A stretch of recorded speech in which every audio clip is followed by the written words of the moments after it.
The Tickling Scales.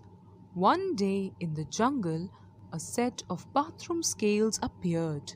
The animals played with it for quite some time until a parrot who had escaped from the zoo explained to them how it worked. All the animals took turns to weigh themselves. At first, this was a big game.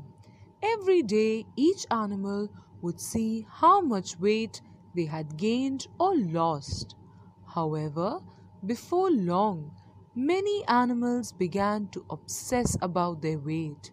The first thing they would do each day would be to run to the scales, weigh themselves, and spend the rest of the day with a grumpy expression on their faces. This because no matter what the scales said, the animals always weighed the same. In other words, more than they wanted to.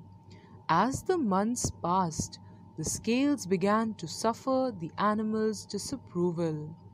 The scale were regularly kicked or given poisonous looks. One day, the scales decided that from the following morning things would have to change. That morning, the first to run to weigh itself was the zebra. However, as soon as it stepped onto the scales began tickling the zebra's hooves. Soon the scales found just the right spot, and the zebra couldn't stop giggling. This was so much fun for the zebra that from that day on it no longer worried about its weight, and off it went happily to eat its breakfast for the first time in ages.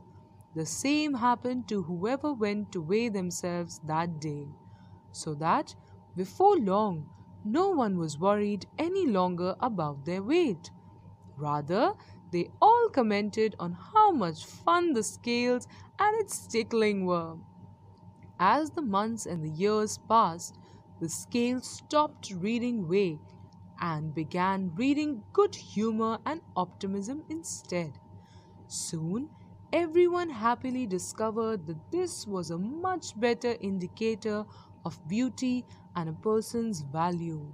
Finally, in the jungle, everyone forgot about that antiquated and old fashioned measurement known as the kilo.